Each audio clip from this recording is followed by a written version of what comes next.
But Jesus knew who was in Judea at the time when he lived. In Matthew 10:5, it says, "These 12 Jesus sent forth and commanded them, saying, Go not into the way of the Gentiles, and into any city of the Samaritans enter ye not, but go rather to the lost sheep of the house of Israel."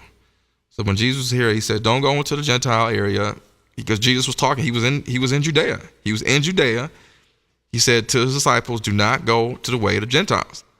He said, do not go into Samaria, which was northern Israel, but rather find the lost sheep of Israel. So he knew during this time who the Gentiles were, and that the true children of Israel were lost. He was trying to preach salvation to his children, the children of Israel. Later on in the Bible, we all know that he extended this to the Gentiles as well, and all mankind. Here's a picture of how the land of Israel was broken down according to the 12 tribes. And as you can see here at the bottom, you see the tribe of Simeon and Judah is right near Edom. And this is why the Edomites came in and possessed their land first. They didn't possess the land of Asher and Naphtali, because it's way up there near Galilee. Now, during the time of Jesus, the descendants of the Sephardim people, they did live in the land of Israel, and they were known as Samaritans during the time of the Messiah, Jesus. And Jesus again said, don't go into this area. This is further proof. And as I said before in previous slides, that back then that they were talking about the Sephardic Jews, and they're saying that they were black and they were dark, and that everybody back in those days thought that they were a single person. The Jew, the Negro, the Portuguese, they all thought they were all the same people, and they all thought that the Jews were black. So moving forward, the Sephardic Jews, or the Sephardim Jews, spelling is not important, are not of Hebrew Israelite blood. Their true descendants, if they are truly related to the Sephardim people, should be mixed from Assyrian, Edomite, / Esau / Canaanite blood, also mixed with other Arab nations. Now, maybe some of them mixed with the remaining Israelites left in the land during the Assyrian invasion in 700 BC. And maybe perhaps this is why they have slightly darker skin tones and look more like the Arabs from the Middle East, unlike the European Ashkenazi Jews. Or maybe it's just a deception because they are of Spanish, Portuguese stock. However, the mystery is, again, what happened to the black Jews that were living in Spain and Portugal. And were they really descendants of the Hebrew Israelites, or were they just black people that lived in the area that converted to Judaism? You got to take that into consideration. But again, the Sephardic Jews, like many, like the European Ashkenazi Khazar Jews, are not a Semitic people. In Genesis 36:8, it says, "Thus dwelt Esau in Mount Seir, and Esau is in Edom," or Esau is Edom. And in the 1980 Jewish Encyclopedia, 1925 edition, volume 5, page 41, it also says that Edom is in modern Jewry. Now, why would the Jewish Encyclopedia say that Edom is in modern Jewry? Here is the clue. In John 8:33, Jesus is talking to the Pharisees who dwelt in Israel about the truth, setting them free. And the Pharisees responded to Jesus by saying, they answered him, this is Jesus, "We be Abraham's seed," the Pharisees talking, "and we were never in bondage to any man. How sayest thou that ye shall be made free?" So the Pharisees told Jesus, well, we never been in bondage to no man. So how could you tell us we shall be made free? But in fact, Esau's seed was never in bondage to no man, but they were also of the seed of Abraham through Jacob. So if these people, the Pharisees and the Sadducees, were really blood descendants of the children of Israel, and they knew that their forefathers went through slavery and captivity under the Egyptians, the Assyrians, the Babylonians, the Persians, the Greeks, then they surely would have said, yeah, our people have been enslaved in captivity for thousands of years. Yes, you're right. They wouldn't have denied that they were never in bondage to any man, or their seed was never in bondage to any man. Because we all know today, if anybody asks African Americans, were your descendants ever enslaved, we all say yes. But this was a clue. The clue that the Pharisees and the Sadducees at that time or just a group of people that were calling themselves Jews because they converted to Judaism. And yes, some of them were of Edomite stock, and if that's the case, then yes, they will be of Abraham's seed, but does not mean that they were children of Israel.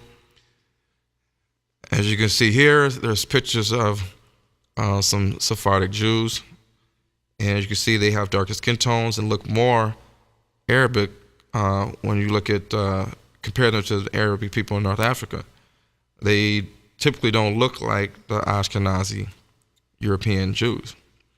They have usually features with brown eyes and black hair, which is also typical among Arabs as well. And they don't have blue eyes and green eyes and blonde hair. Some more pictures.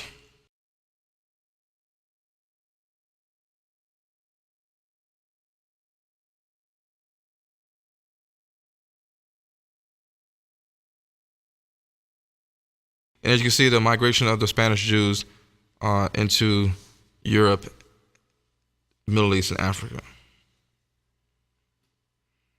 And if you want to take a close look at this, you can always pause it on this frame, and you can look at it longer. So let's move forward. So who is in Israel now? So before we get to the good stuff, we have to explain who are the Jews that are in USA and Israel now. Remember, in the Old Testament, guys, people started out as Hebrew or Hebrew Israelites. Then they were commonly referred as the children of Israel or simply Israelites. The word Jew is a made-up name used to confuse Christians. The letter J did not even exist in the English language until the 1600s. After it was created, it still was not around long enough to be added into the King James inspired Bible of 1611. And they use the word Jew to say that Jew linked to Jesus Christ. Jesus Christ was King of the Jews. Therefore, if Jesus Christ was a Jew and we're Jews, then we must be God's chosen people. But you have to distinguish what the meaning of a Jew is in a Hebrew Israelite. So the main group of Jews known today are the Ashkenazi European Jews. Represent 85% of worldwide Jewry. And you have your Sephardic Jews, Spanish Jews, make up about 10 to 15%. And the Ashkenazi Jews, if you ask any Ashkenazi Jew today, you say, where are your descendants from? And they say, what do you mean? You say, are you descendants from Europe? They're going to say yes. And you could just start naming off countries like Russia, Prussia, Germany, Poland, Hungary, and they're going to say, you're right. And they'll kind of be mad. It might be mad because you know exactly where they're from. Because they're not going to, because some of them might say, well, where are your descendants from? Israel. No. Where are your descendants from? And when you ask them that question, they're going to have to fess up and say Europe, because that's where they're from. And the same question, if you ask the Sephardic Jews, they're going to have to tell you the same thing: Spanish, Spain, or Portugal. But the problem is that media and Jews want us to believe, because they control TV and magazine and history books. We're taught this stuff, and so we believe these things. But the truth is that the Jews don't want us to know about their true history, their true heritage, or about the brown people of all races. They don't want us to know this kind of stuff. They never did, never will. Now, it's funny because a lot of TV channels are everybody knows, this is common knowledge, they're controlled by Jews. The script writers, and the script writers write for the TV shows that allow us to see what we see on TV. Just like back in the day, the scribes, they wrote the books. The scribes, like the Pharisees and Sadducees and the scribes that Jesus talked about. Now, Glenn Beck, he aired a special on TV admitting that archaeologists had found rocks in Native American territory, Ohio, predating the arrival of the Europeans, Christopher Columbus, in which the rock writings were of Phoenician Paleo-Hebrew script. Now, if anybody does the research, the Paleo-Hebrew and Phoenician script writings, their alphabet is almost identical. And nobody knew what these writings meant until they finally showed it to some rabbis, and the rabbis understood and said, these are ancient Hebrew Phoenician writings. But how could this be? How did the Native Americans was writing like this? I mean, this is before Christopher Columbus even arrived over to the area. Now, and you also got to remember that the ancient Indians, Western Indians, were people of color. They weren't white. They were people of color. They had black hair. Most of the features were like many features of man: brown eyes, black hair, brown skin. So were the Native Americans also a tribe of Israel that managed to migrate over to that area? Henry Ford also tried to tell us. So, I mean, have we been fooled? And Henry Ford, he's dead now, but back then he wrote a book, and the book was called The International Jew. And anybody can look this up. It's a long book. In the book, he quoted, "The Jews are not the chosen people, though practically the entire church has succumbed to the propaganda which declares them to be so." And shortly after the World War I, Henry Ford Sr., founder of the Ford Motor Company, assembled a staff of experts in Detroit to conduct research on the European Jews, who at the time been entering America in large numbers since the 1880s. And Ford provided his staff with $7 million for this research. And in 1923, he published the results in a 4-volume book called The International Jew. And it was Henry Ford's conclusion that very few of these people, if any, who called themselves Jews were descendants of the biblical Israelites. Ford further proved that these Jews, while under the cloak meaning disguise, just like in Star Trek, you have the ships went into cloak mode. You couldn't even see them; they were invisible in space. They were under the cloak of being the chosen people of the Bible, and were rapidly taking economic and political control of America. In the religious field, Ford claimed that the Jews had secretly gained control of the most Protestant seminaries and Christian book publishing houses, and had been able to remove almost all criticism of Jews from Christian literature. And he knew that they controlled the power because he explained that they controlled the motion picture industry, including the porn industry. They controlled the sugar industry, the tobacco industry, 50% or more of the meat packing industry, upward of 60% of the shoemaking industry, men's and women's ready-made clothing, music industry and music videos, which we see today on BET and MTV and VH1, jewelry business, grain business, recently cotton, the Colorado smelting industry, magazine authorship, news distribution, the liquor business, the loan business. There's another famous Jewish guy himself, Ashkenazi Jew, named Harold Wallace Rosenthal.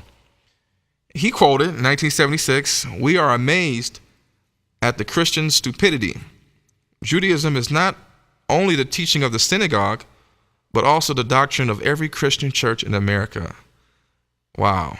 Through our propaganda, the church has become our most avid supporter, and this has given us a special place in society. They're believing the lie that we, Jews, are the chosen people and they are the Gentiles. They meaning us, African Americans, Indians, everybody else.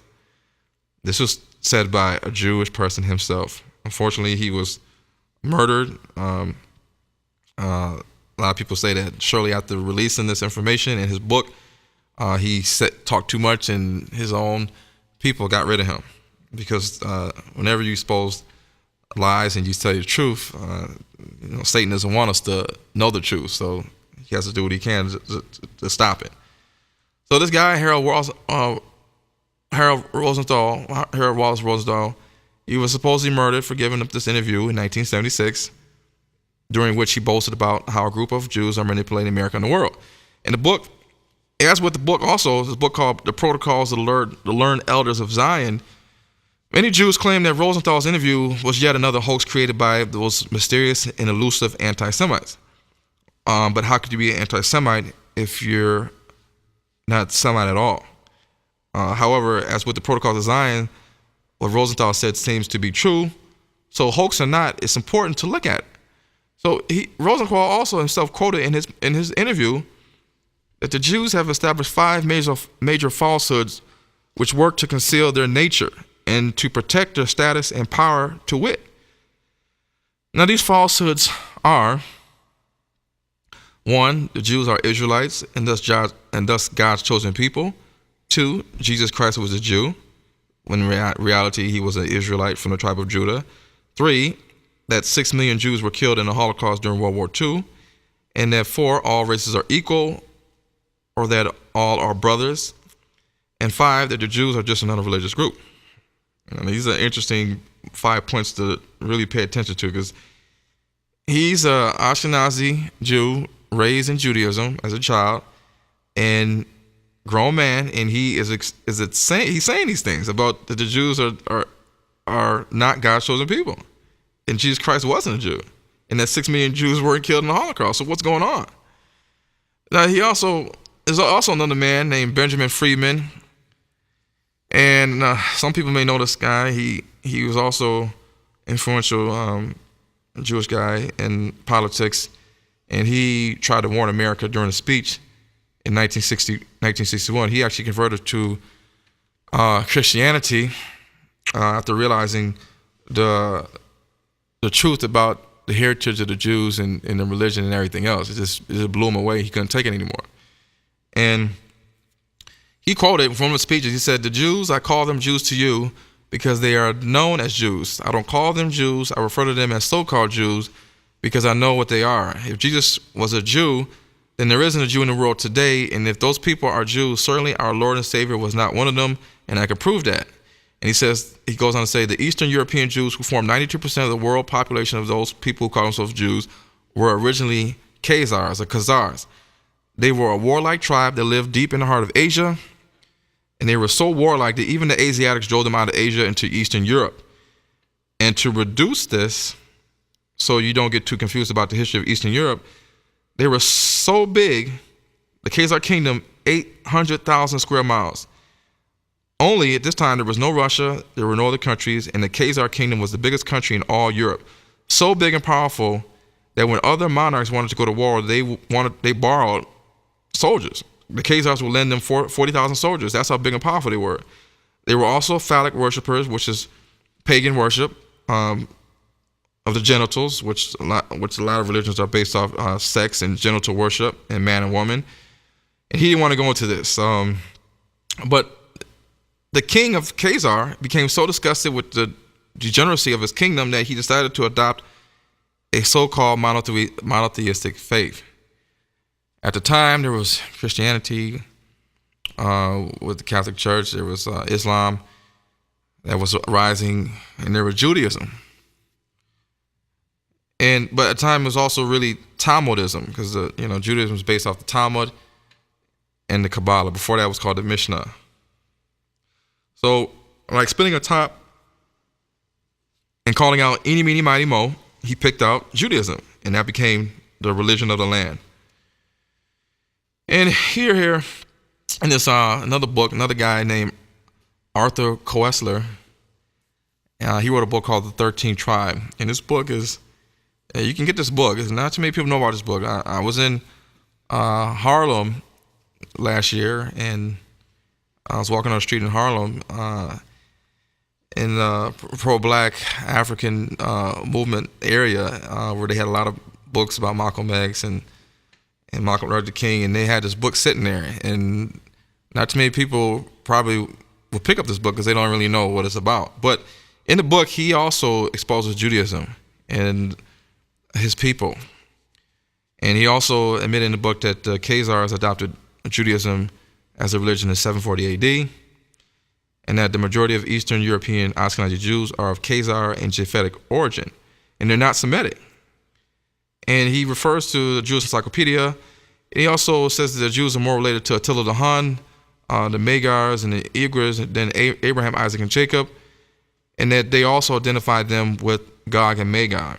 Because if you look at the old map of Gog and Magog, this is the territory where most of them came from, as most of the European Jews came from Russia. Even quotes from 1,000-year-old Arab historians say that the Khazars and their king are all Jews. Some are of the opinion that Gog and Magog are the Khazars.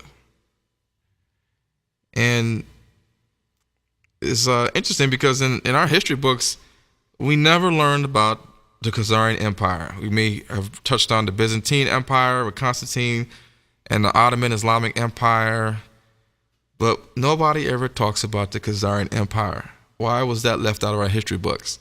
How come nobody knows about it? It's very, very interesting. So He also talks about a letter. There's a letter that one of the kings, the Khazar kings, wrote.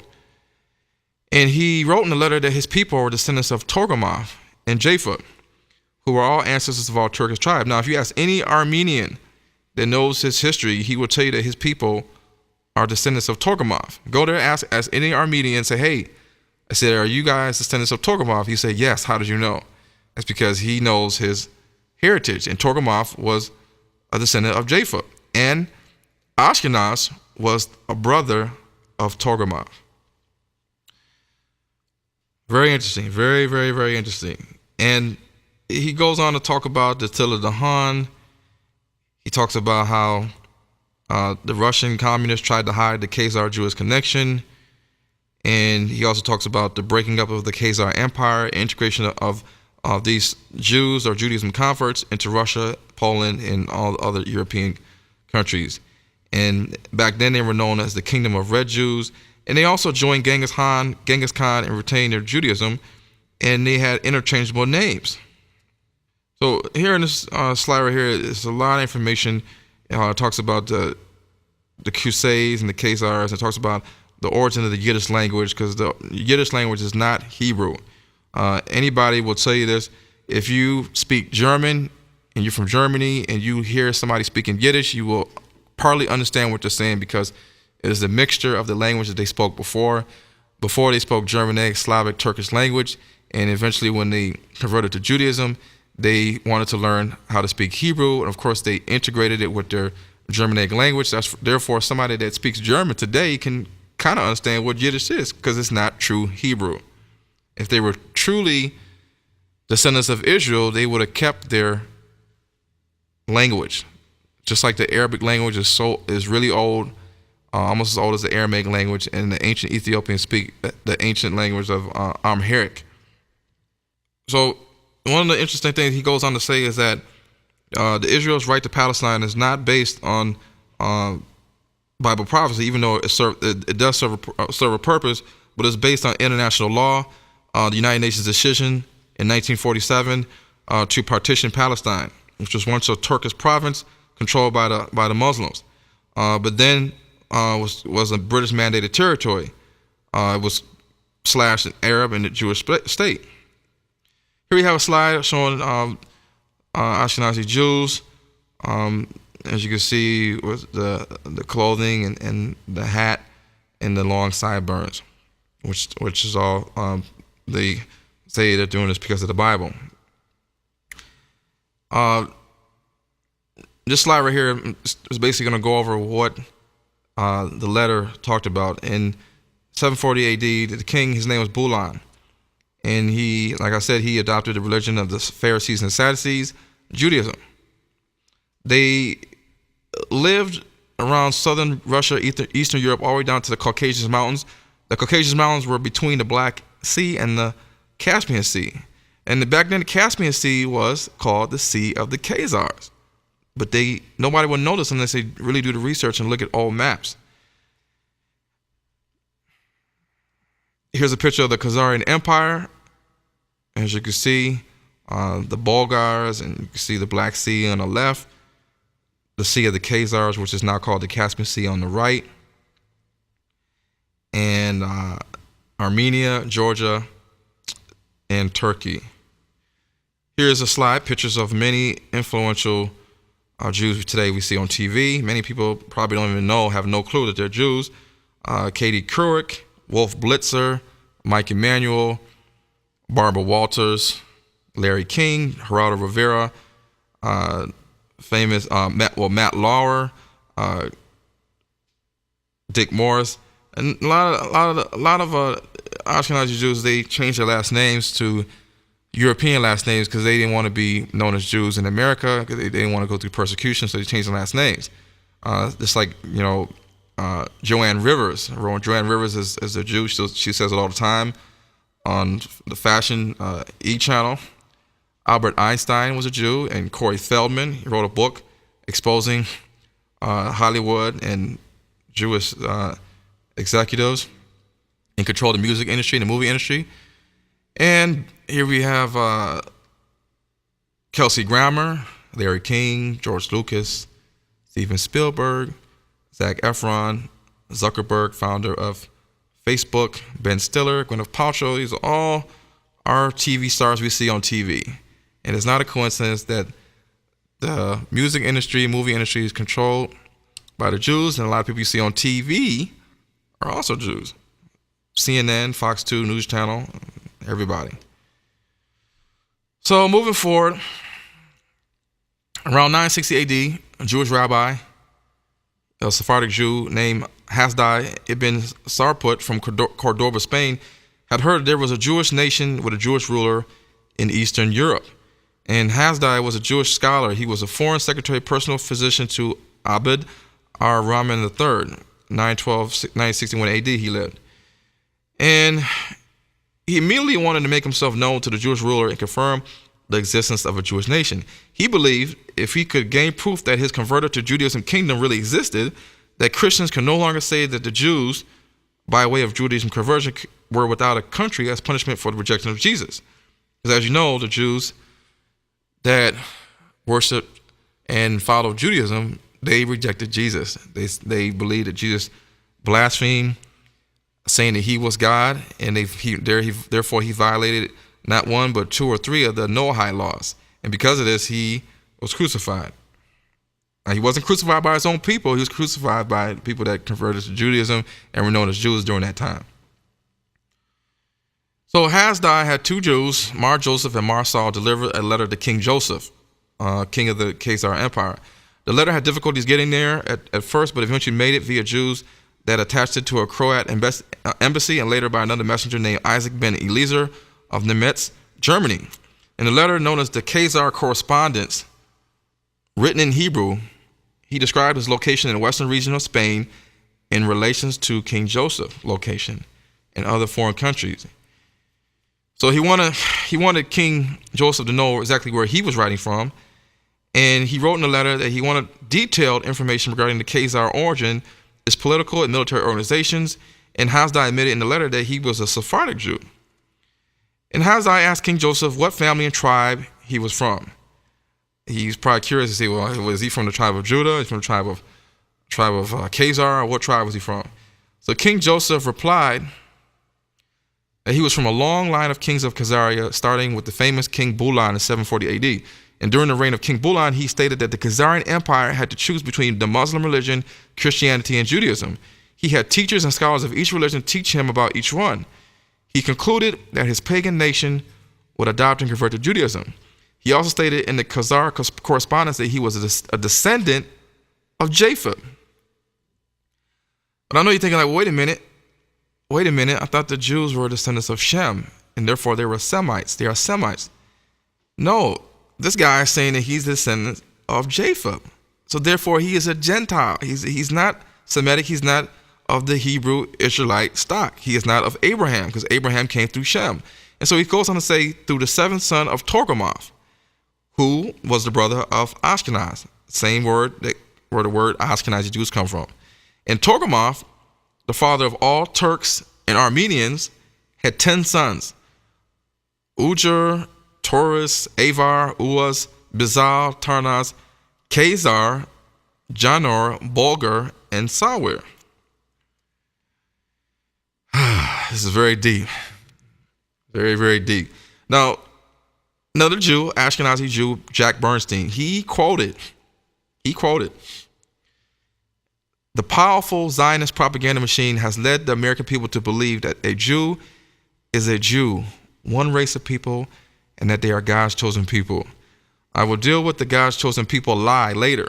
First, it is important for you to understand that Jews are not one race of people.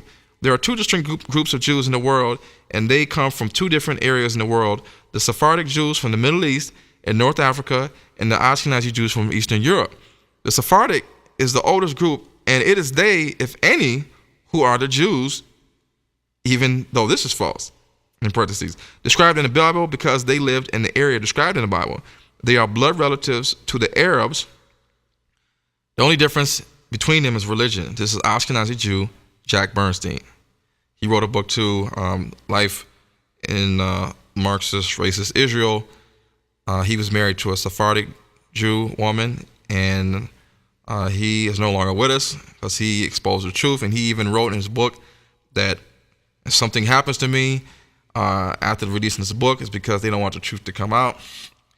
He even stated that if something had happened to him, that they would know it's because that he exposed these lies. And he also quoted that it's one thing for a person that's not Jew to expose this information, but to actually come from a Jew himself, they cannot say that he's being anti-Semite because he is a Semite himself.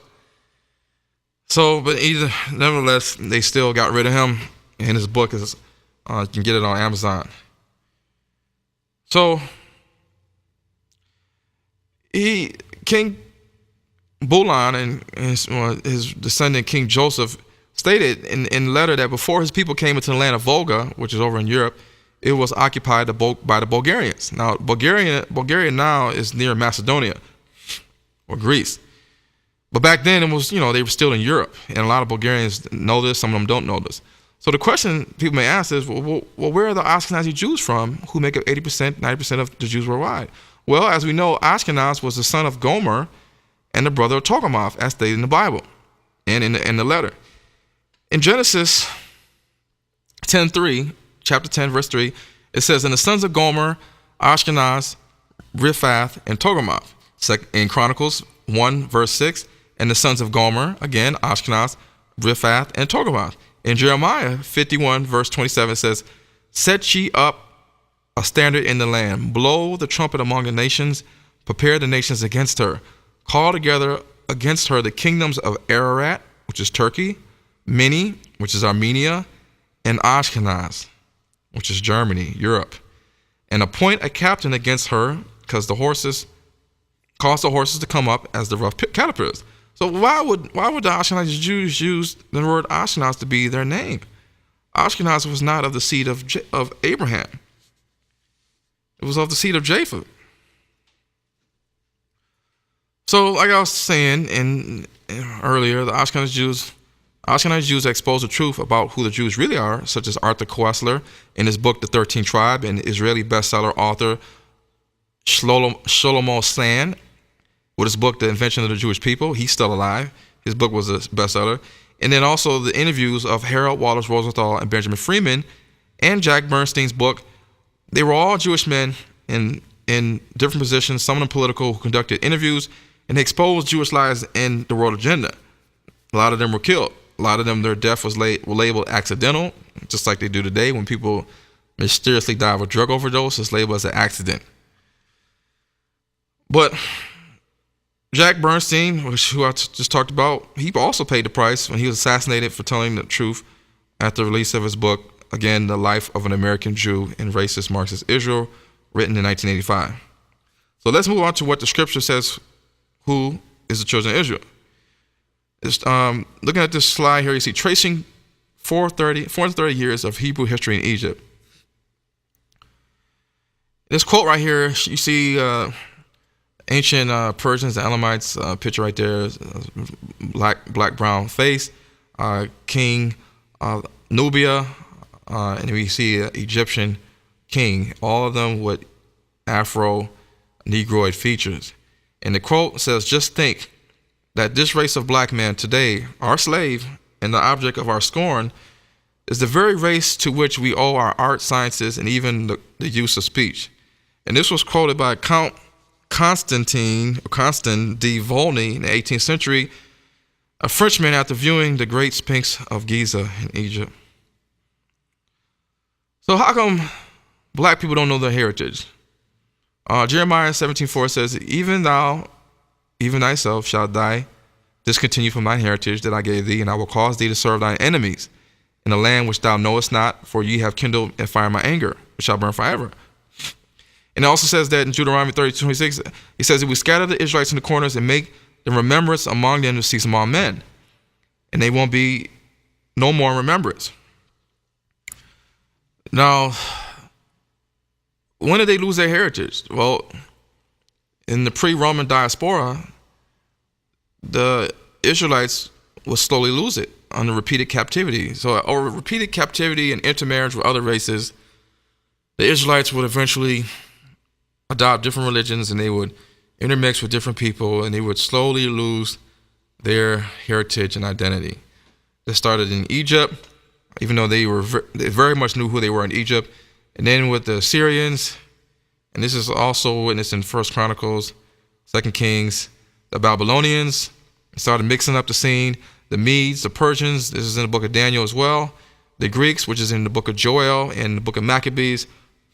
Then, lastly, with the Romans and the Edomites, which was foretold in the book of Obadiah, book of Maccabees, and Matthew. Post-diaspora consists of the Israelites that completely lost their heritage per the scriptures and were scattered amongst the nations through migration and slavery. And we all know who has been scattered to the many nations of the world by slavery. And it wasn't Europeans, it wasn't Caucasians. It unfortunately was people of African descent. Now, the Hebrews were enslaved by the black Egyptians during the era of the pharaohs of Egypt in around 4,000 years ago.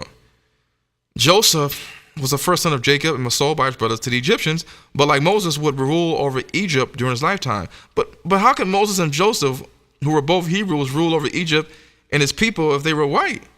It's because they were black back then, same as the Egyptians, the Ethiopians, Libyans, and Canaanites. Here's some pictures of the Egyptian depiction of Hebrew slaves, 1400 BC. Regardless of the date that it says here, we know that it's a long, long time ago. And as you can see here, these people on the picture are doing slave work. They're tilling the ground. They're building bricks. They're carrying water. They're making mud. And as you can see, the people, they have on no shirt. They have on no shirt.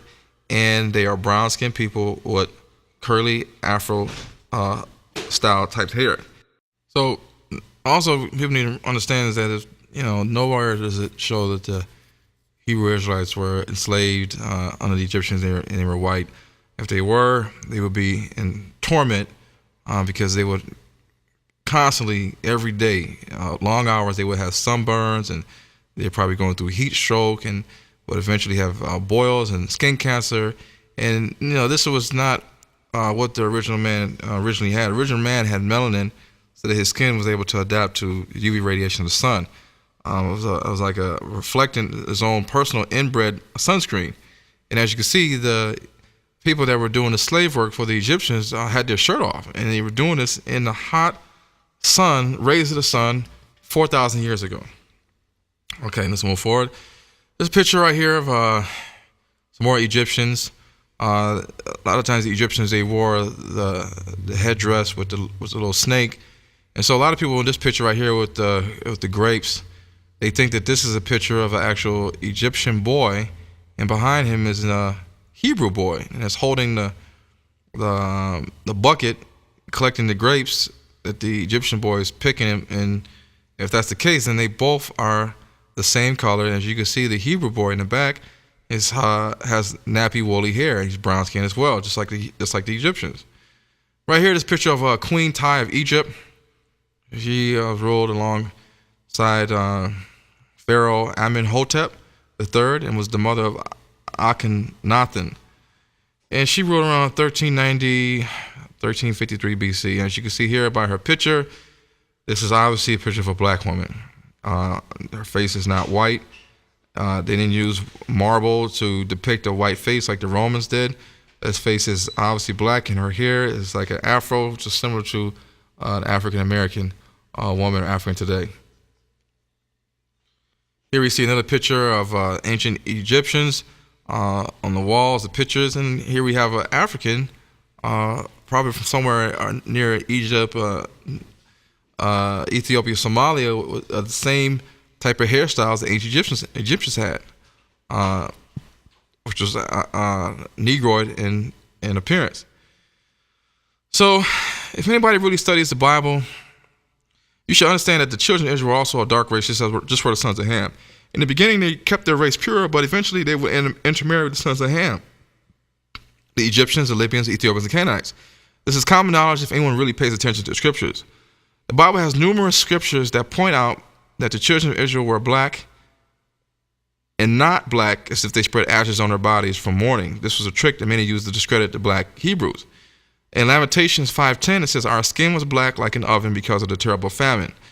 Now, anybody knows that when black people go through starvation and dehydration and illness in Africa, that they appear darker. Everybody knows that when you get sick with cancer, black people get darker. When black people are on hemodialysis, they get darker. When black people die, when you go visit the casket, the person was brown skin or dark skin. When you see them in the casket, he's going to be really black. And this is not a coincidence. Black people don't turn pale. And this is explaining to you that their skin was black like an oven because of the trouble famine. And back then in these times, they were in the area of the Middle East and Africa, so it was hot. There was no food, and there was no water. The sun was beating on their skin, and so because of this, their skin was black. Lamentations 4:8, their visage, which means face, if you look it up, is blacker than coal. They are not known in the streets. Their skin cleaveth to their bones. It is withered. It has become like stick. Now, we all know that, again, if your skin, if you're in constant heat, you dehydrate it, your skin withers up. Your skin gets darker because of the sun. Your face gets black because your face is exposed to the sun. It's right there. And so people walking around, their face is one of the first things is going to get hit by the sun, and it's going to turn color. It's turn black. And when you become real malnourished, your body becomes like sticks and bones. The Lord also said that the Hebrews were different than the sons of Ham. Exodus 11:12, but against any of the children of Israel shall not a dog move his tongue against man or beast, that ye may know that the Lord doth put a difference between the Egyptians and Israel. In Jeremiah 14:2, it says, Judah mourneth, and the gates, which is the wise men, therefore languish. They are black unto the ground. Now we know that the ground is not white. We know that the ground is different shades of brown. This shows the true color of the Hebrew Israelites. Also says the Lord, Jesus, Hebrews 7:4, for it is evident that our Lord sprang out of Judah, the tribe of Judah. Now, in 1931, Austrian Jewish biblical scholar and art historian Robert Eisler, they published a classic in Josephus Flavius Josephus scholarship. It was called The Messiah, Jesus, and John the Baptist, according to Flavius Josephus' recently discovered capture of Jerusalem, and other Jewish and Christian sources. Now, this man, Robert Eisler, endeavored to restore the original reading of a first century text that discusses John the Baptist, Jesus, and the early Christians. This first century source is called the Holosis, or meaning capture of Jerusalem, of Judean Roman writer Flavius Josephus during the time of 3700 AD. Originally written in Aramaic, a Greek rewriting was published around 72 AD.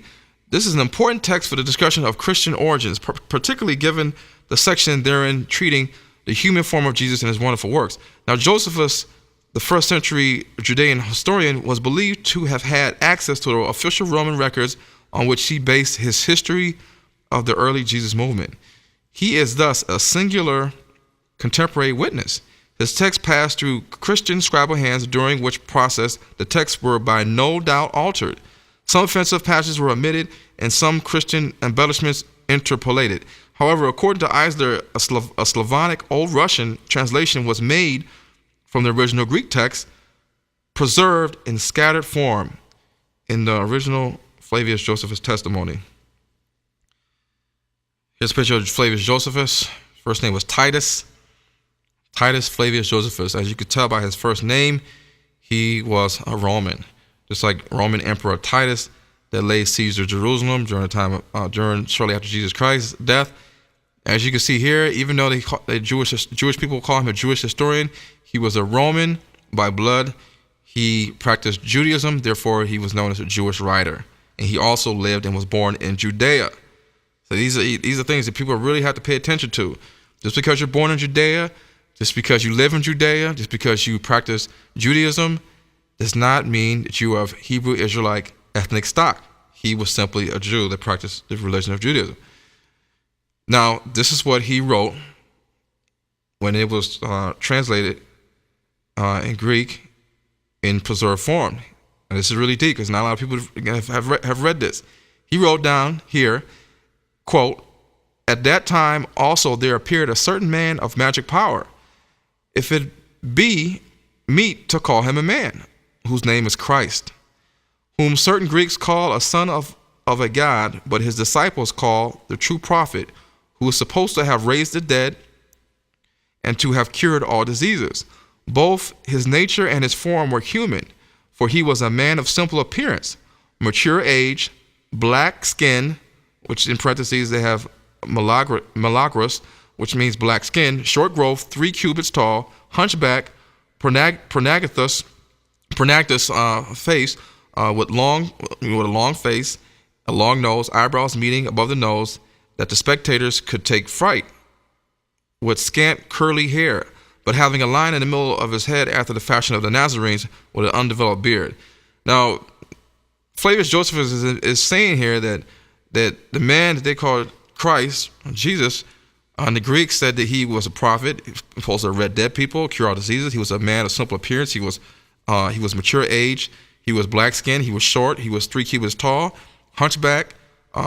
He had a pronagnous face, which a lot of people will say that Africans have pronagnous face with the cheeks and the noses and the lips. And he had a long nose. He had eyebrows meeting above the nose, and he had curly hair.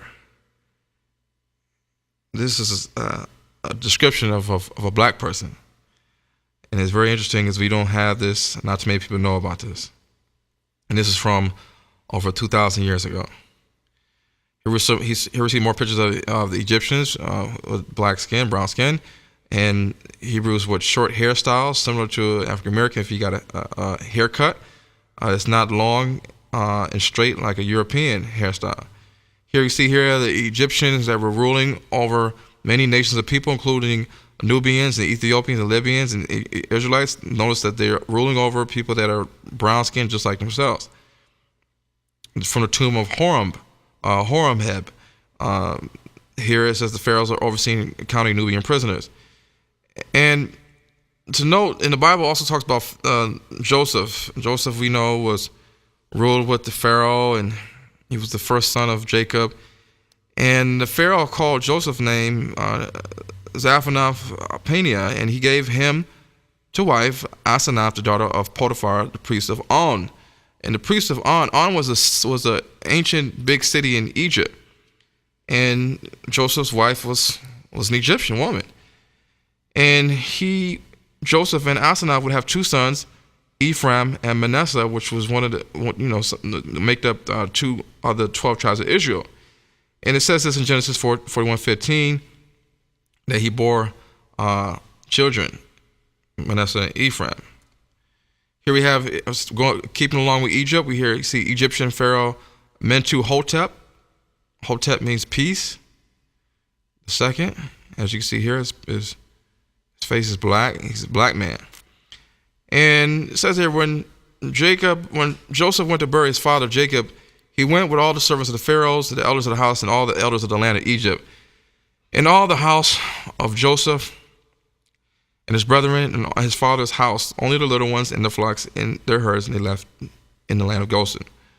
Now, making a side note, the word El in Egyptian religion stands for God.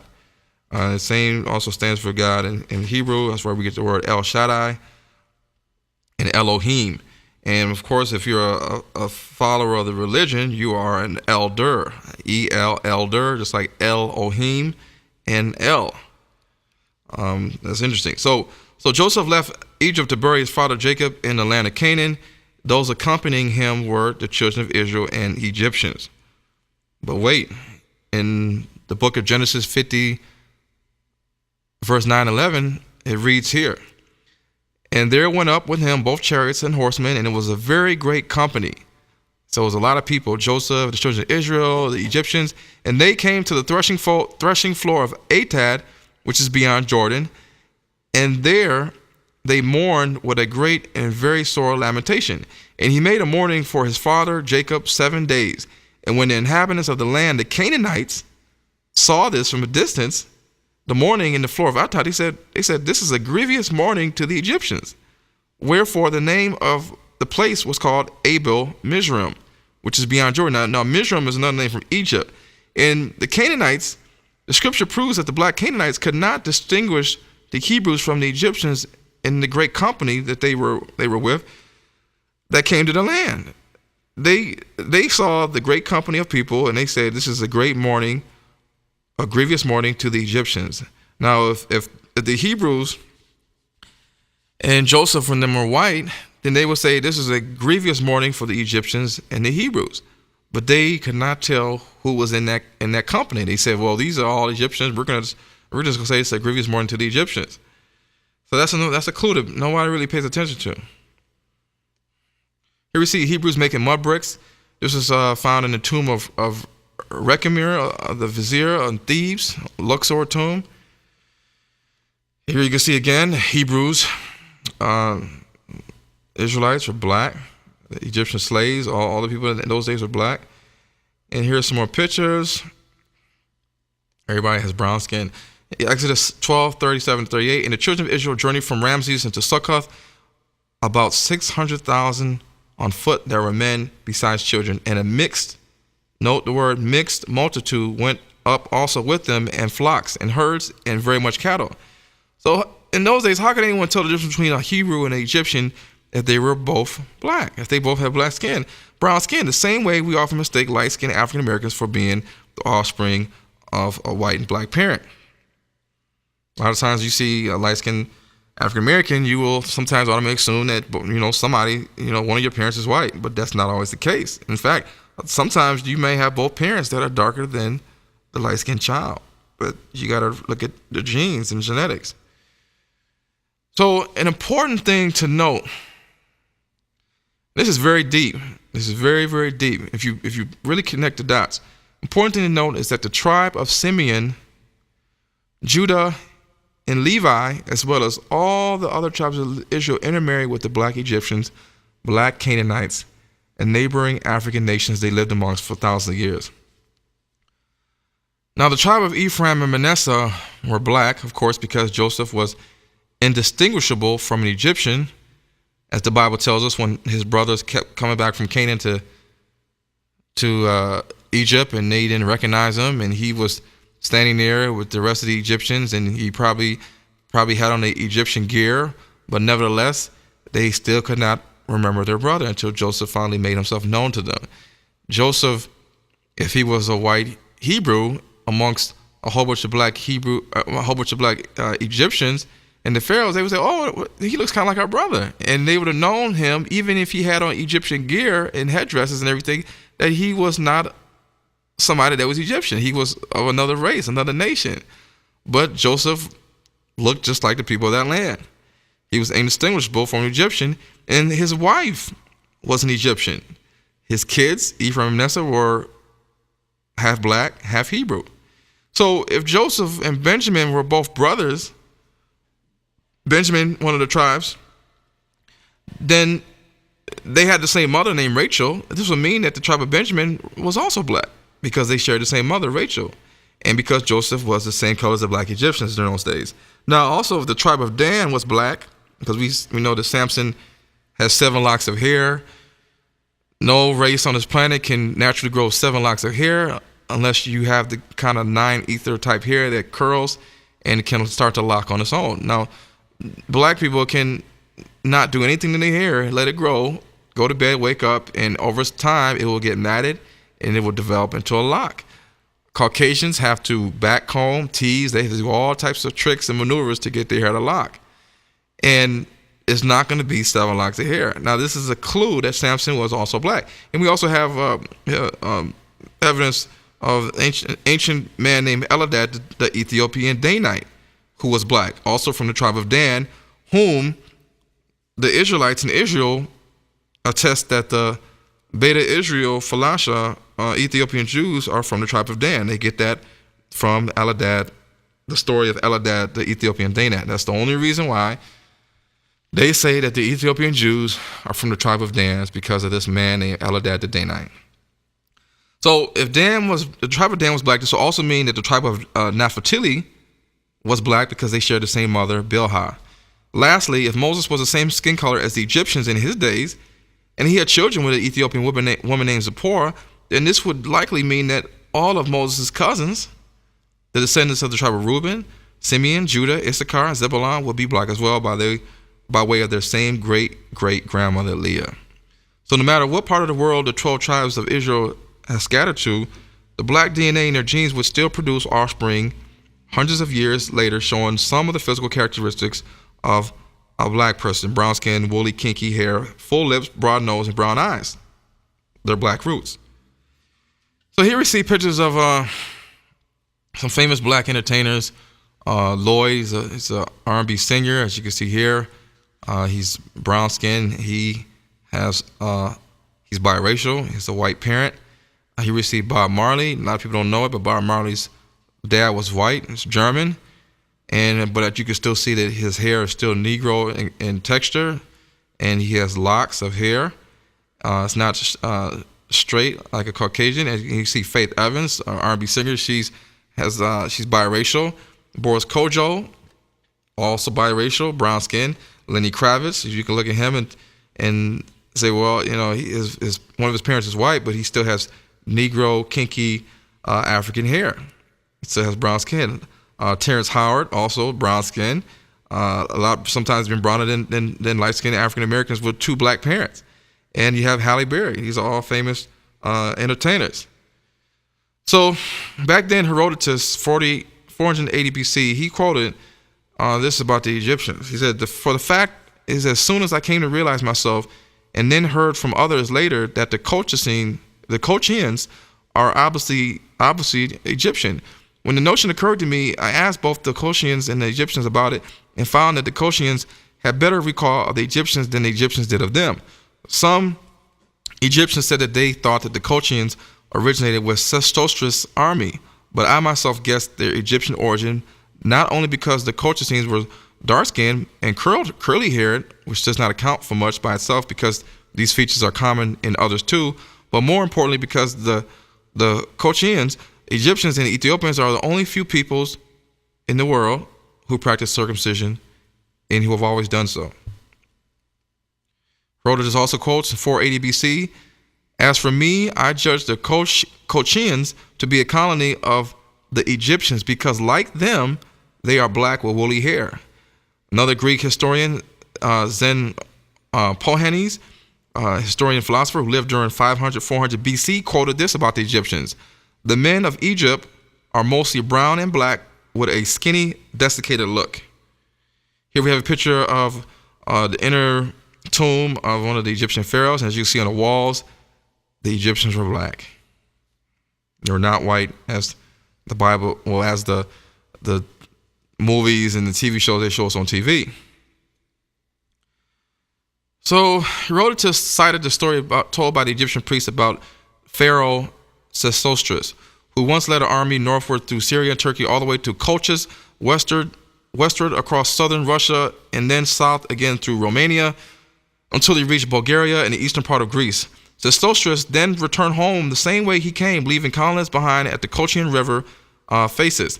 Herodotus cautioned the reader that much of this story came secondhand from Egyptian priests, but also noted that the Colchians were commonly known to be Egyptian colonists. Now, according to Diodorus Siculus, who calls him Sesostris, and Strabo, he conquered the whole world, even Scythia and Ethiopia, divided Egypt into administrative districts, and was a great lawgiver. And he says that he introduced a caste system to the Egypt and the worship of the pagan Greek Egyptian god Serapis Christus, which was one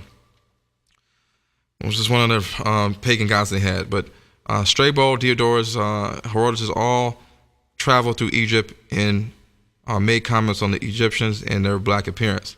Here's a sculpture of Pharaoh Sesostris, who was one of the pharaohs of Egypt. Here's the area of Colchis, which is in modern-day Georgia today, right above Armenia. Now, it's interesting that the Egyptians would be all the way out there, and you see black people out in this area near the Black Sea. Here's some more pictures of the Middle East, Asia Minor. And so we know the Egyptians were also, were black. Solomon made affinity with the Pharaoh, king of Egypt, and took the Pharaoh's daughter and brought her into the city of David. And he made a building. He built a house for her, and he would have kids with her. And so that's, because Solomon's from the tribe of Judah. So as we know, if he's from the tribe of Judah and he has children with Egyptian women, the children would be black. Now, this is also interesting. A lot of Arabs don't know about this. They definitely know. The older ones know who this guy is. This guy, his name is Gamal Nasser. He was the Egyptian president in 1952, and before Mubarak, and he quoted this on TV, radio. "You will never be able to live here in peace because you left here black and came back white." Now, he said this after a couple of years after the state of Israel was created in 1948. But the question is, why would this Arab Egyptian president say that the Israelites left black and they came back white? Why would he say that? I mean, he has nothing to gain. He has nothing to expose. He's not trying to identify himself as being a Hebrew Israelite. He's not black himself, but yet he is here admitting and quoting that the Hebrew Israelites left black and came back white. But we all know that, a black person can't turn white, just like we know that a white person can't turn black. Two white people cannot produce an African baby, nor, if they lived in Africa for 1,000 years, nor could their generations of children turn black in the sun. It's a misconception to believe that the sun can make you turn black, because it's not true. It's all genetics. The melanin has to start from somewhere. The melanin is what makes us have brown skin. Caucasians have little to no melanin. This is why when the sun hits their skin, they get red. They get a sunburn, and too much exposure leads to skin cancer. So, Moses, we all know the story of Moses when he was the ruler over the Egyptians and the Hebrews. In Exodus 2:15, it says, "Now when Pharaoh heard this thing, he sought to slay Moses. But Moses fled from the face of Pharaoh and dwelt in the land of Midian, and he sat down by a well. Now the priests of Midian had 7 daughters, and they came and drew water and filled the troughs to the water their father's flock. And the shepherds came and drove them away, but Moses stood up and helped them and watered the flock. And when they came to Reuel, their father, he said, How is it that ye are come so soon today? And they said, An Egyptian delivered us out of the hand of the shepherds, and also drew water enough for us and watered the flock." So right here, the girls of Midian didn't even know that Moses was a Hebrew. They said an Egyptian delivered us, and Moses probably was wearing the same. If not, he might have been wearing just regular clothes, but they did not know that he was a Hebrew Israelite. They described him as an Egyptian. Back then, the Egyptians were black. This is a known fact. They thought that Moses was a black man. They described him as a black man, and it is what it is. Moving forward. So in the Bible, it says in Exodus 1:14, "And they made their lives bitter with hard bondage in mortar and in brick and in all manner of service in the field." And this picture shows the Egyptians and the Hebrew Israelite slaves, using the mud to build the bricks, to build the pyramids. This was slave labor, and as you can see, the people in this picture are not Caucasian and they're not white.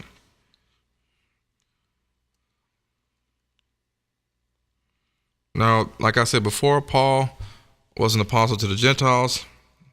In the Bible and in Scripture, it says, "And as Paul was to be led into the castle, he said unto the chief captain, May I speak unto thee?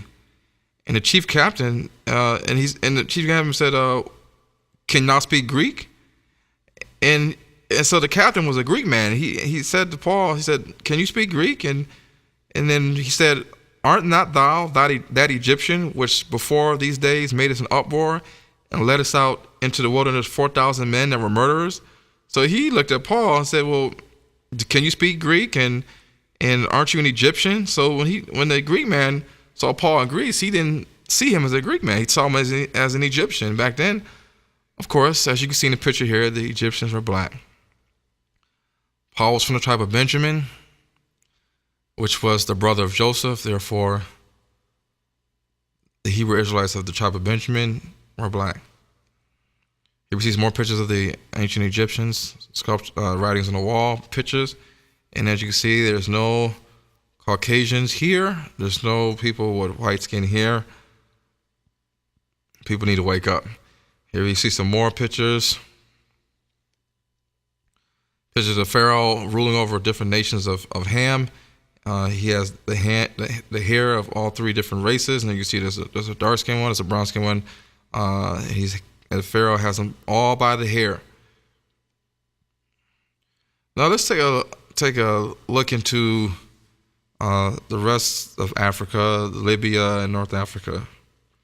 Because a lot of people, when they talk about Libya's in Africa, and Egypt is in Africa now. And Egypt, a lot of Africans will say, well, the Egyptians there are not really African because they're Arab, and the Libyans are not really African because they're Arab. And when you see Libya, you watch some TV, Gaddafi, you see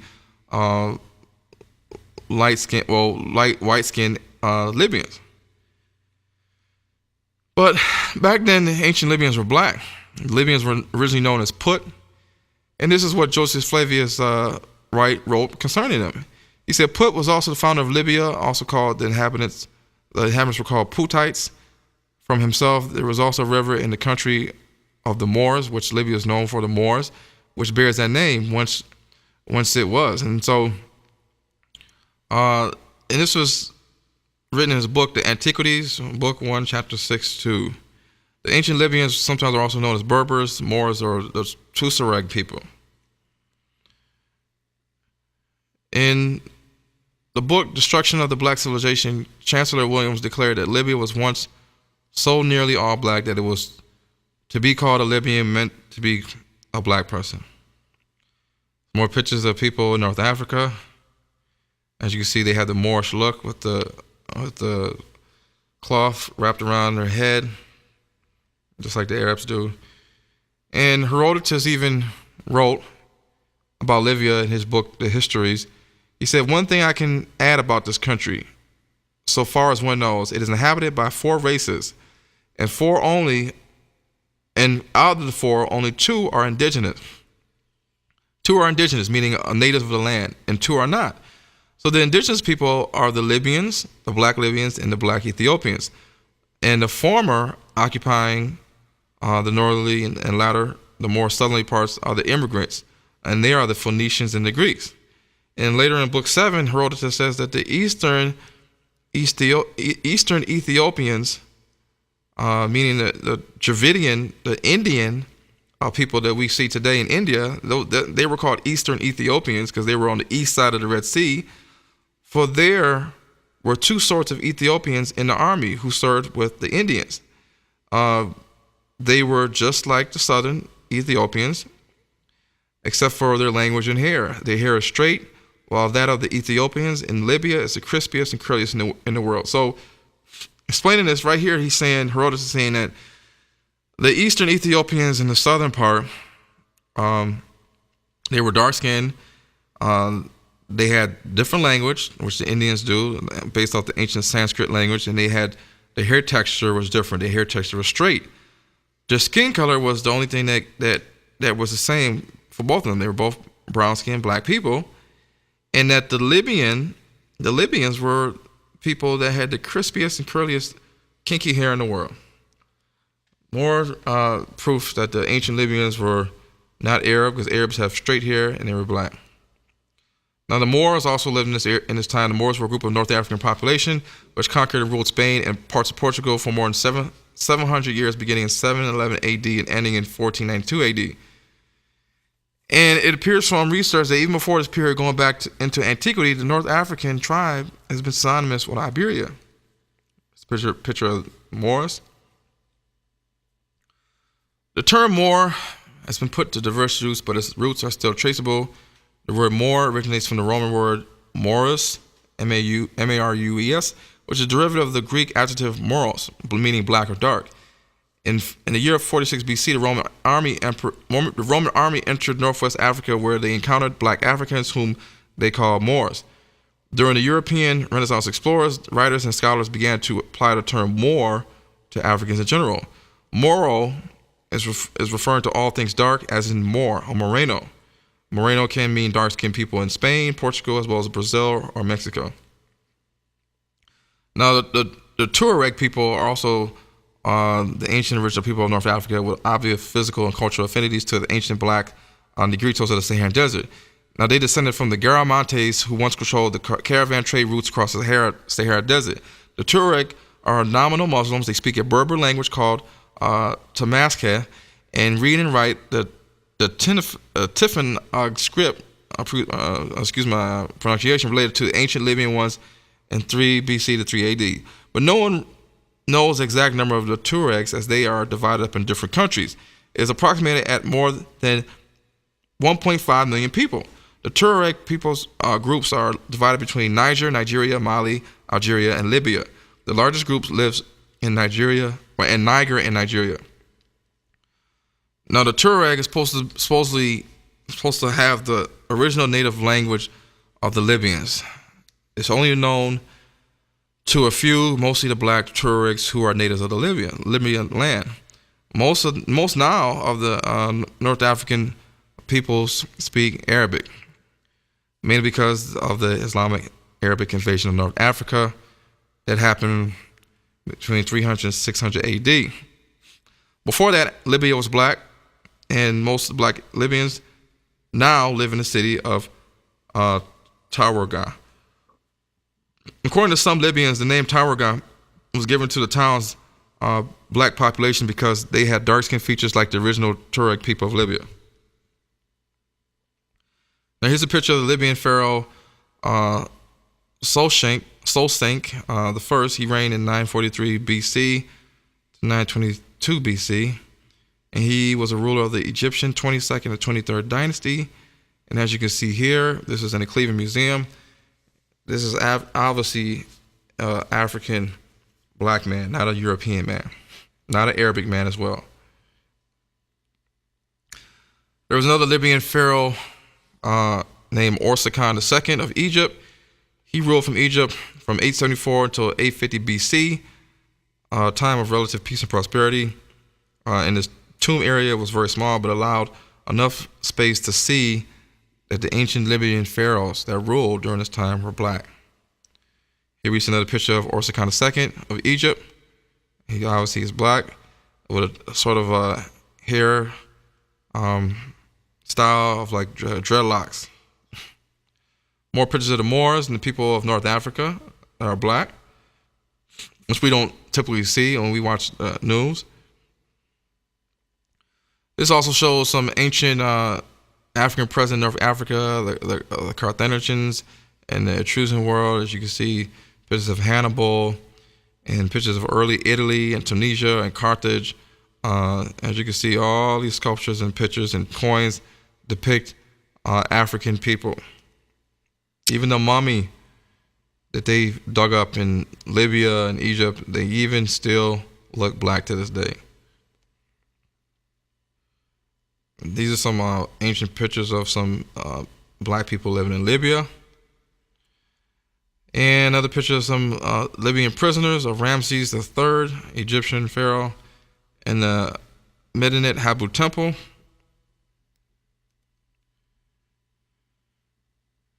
Pictures on the walls do not lie. Here we see another Libyan pharaoh. Name is Input. Going back to Put, one of the sons of Ham. The second, 23rd dynasty. As you can look closely here on the close-up version of the picture, you can see that his hair has little circles signifying kinky, tight curled hair, or nowadays you would call them naps. And as you can see here in Libya, they don't take too well to Libyans that are dark skinned, that are more of African ethnic stock. During Gaddafi's fall, a lot of the black Libyans were taken and shipped out.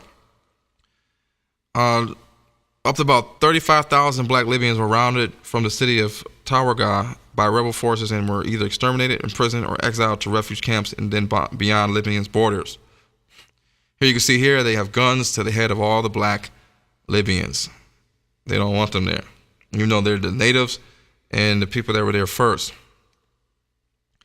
More pictures of, as you can see, black African Libyans, probably more indigenous than the Arabs. They're laying on the ground, tied up, hands behind their back, guns to their head.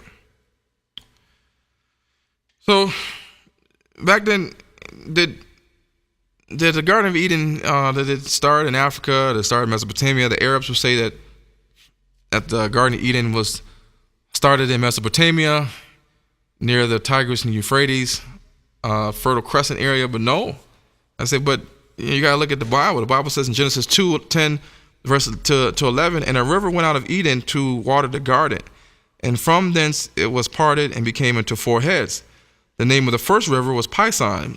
That is it which compasseth the whole land of Havilah. Now Havilah was the son of Cush, where there was gold, and the gold of that land is good, and there was bdellium and onyx stone. And we all know, if you do your research, that onyx, gold, and bdellium is abundant in Africa. In Genesis 2:13, and the name of the second river is Gihon.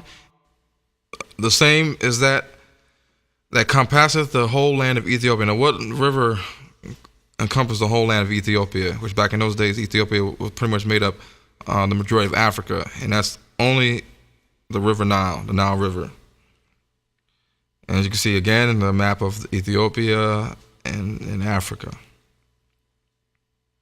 The people of the land of Africa are people with melanin. This gives us our brown skin color, even to the darkest of skin tones. So Hebrew, or the so-called Negro, there's a lot of books written about this.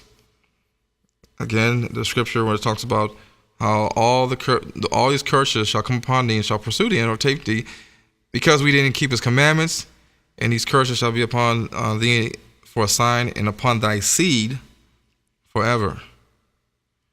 And these curses will be upon the children of Israel and the seed forever, until the time when the Son of Man returns, that when Esau's seed, Edom, is destroyed, and the times of the Gentiles are fulfilled. Romans 11:25 also depicts this. For I would not, brethren, that ye should be ignorant of this mystery, lest ye should be wise in your own conceits, that blindness in part has happened to Israel, until the fullness of the Gentiles be come in. In other words, until the times of the Gentiles be fulfilled. And Jeremiah 24:9 says, and I will deliver them to be removed into all the kingdoms of the earth, for their hurt to be a reproach and a proverb, which is another word, and a taunt and a curse in all places where I shall drive them. Blacks are scattered to all kingdoms, while the Gentiles are in possession of Israel right now. That is until the time is going to be fulfilled. African slave trade shows, of course, the slave trade from the west coast of Africa all to the Americas and the islands, Europe, and the Middle East. Again, these some more scriptures about Israelites losing their heritage and being shipped off to a land that they won't know the nation, the language of the land, and have daughters and sons go into captivity. So we got to think about, who does the scripture seem to be talking about? Remember, the curses that God foretold was going to be upon the Israelites, only the Israelites, forever. So let's take a look at these curses and how they kind of parallel what blacks are going through today. So starting with Deuteronomy 28:16, the curses of Israel: cursed shall thou be in the city, and cursed shall thou be in the field. Here we have a picture of black people, blacks at food kitchens and places where you can get food, soup kitchens, and of course black people are more in poverty in America than any other race. And as you can see in the city, there's so much destruction and despair, with abandoned homes, the doors are just busted down, wide open, house half burnt down, broken glass, trash all over the place. Even in the country, it's still the same way. In most states, when there are a majority of blacks living in a crowded city or country, in the poorest conditions, these areas are nicknamed the ghetto, the projects, the hood, slums, and many more.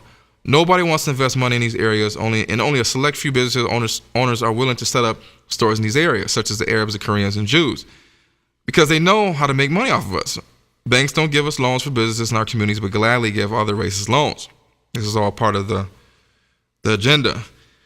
These places are run down with lack of certain basic services that suburbia provides its residents. Now, these areas to outsiders may look similar to war-torn countries overseas like Beirut, Lebanon, but it's the home of blacks, African Americans. And this is not just in America. This is over in Haiti. This is in South America, in Brazil. If you're going anywhere where the blacks are located at, most likely they will be living in more poverty than any other race. Now, the lack of jobs, education, decent housing, and a political voice leads to frustration, which then leads to increased crime. Unfair treatment practices in the judicial system leads one to believe that the world has an agenda to destroy blacks, like the Negro Project of 1939. Now, here we have a homeless man, and there's a lot of homelessness going on in America. And of course, if you're in poverty, then you're one step to being homeless. And we know that blacks are in poverty, as you can see here. Places where a lot of homeless reside, in Detroit, and Miami, and Philadelphia, everywhere you go. You're going to see this. You can see a majority of black people. Even on the outskirts, in a nice city, downtown, there's still areas a couple miles away where it's nothing but destruction. Not the same. Back then, in the cotton fields, harsh living conditions. In the countryside, in the South, even in Haiti, you can see the destruction and despair that's going on in the community. Abandoned buildings and huts and animals running around and trash in the water and trash on the floor. Just poor living conditions.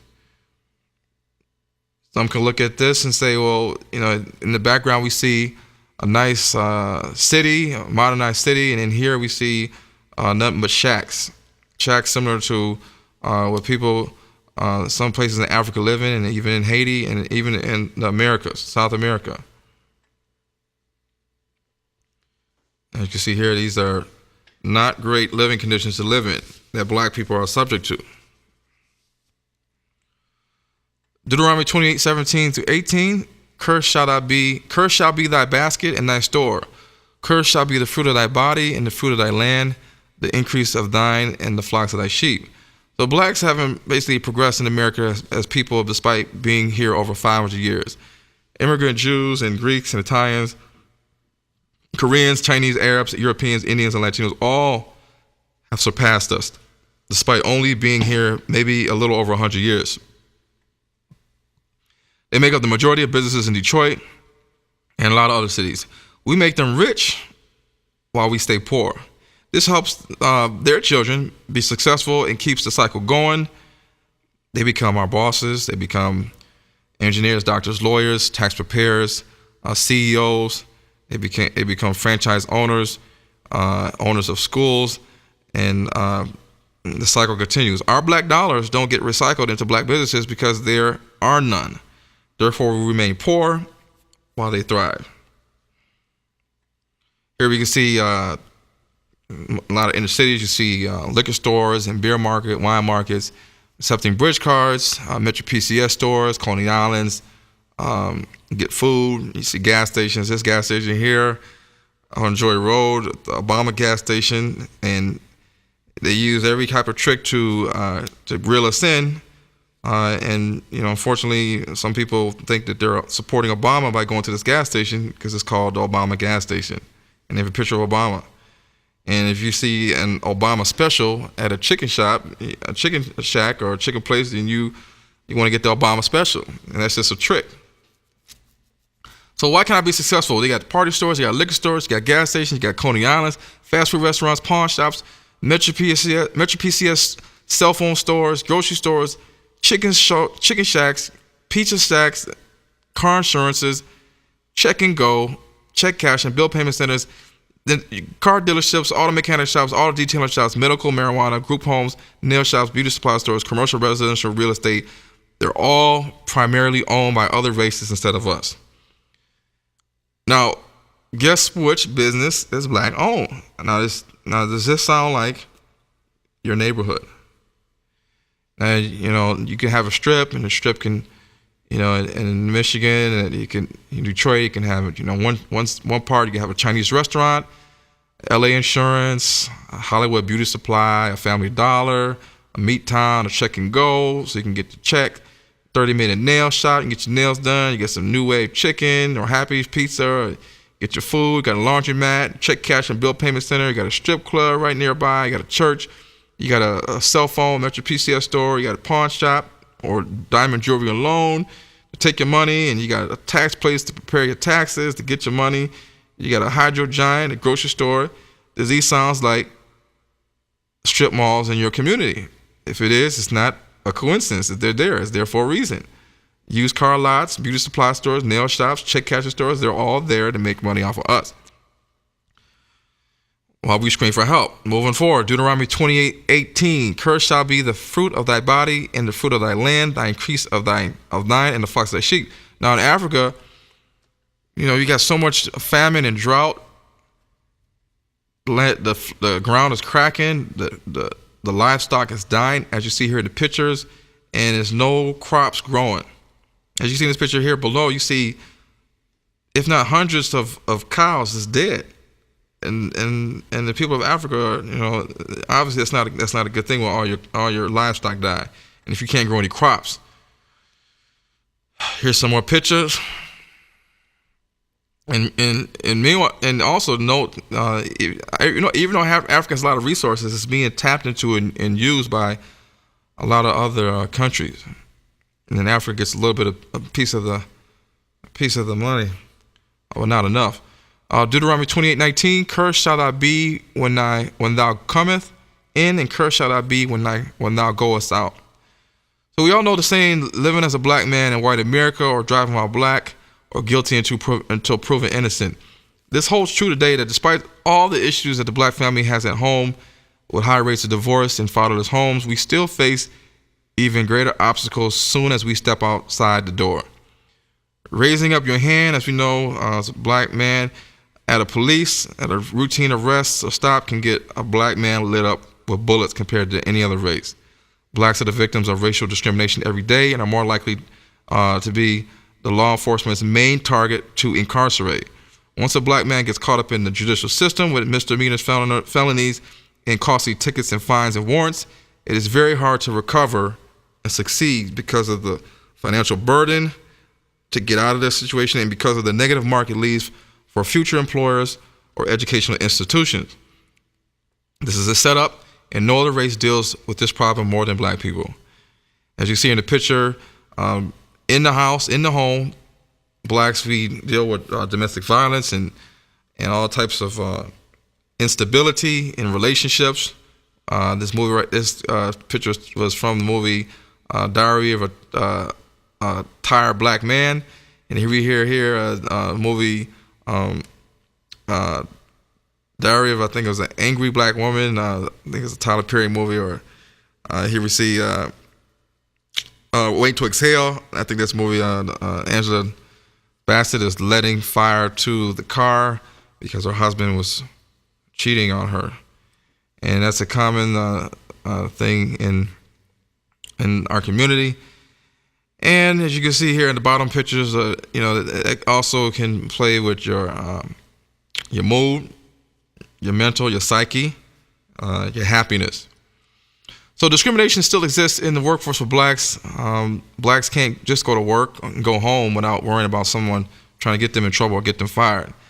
And America essentially wants all blacks working servant-type menial jobs.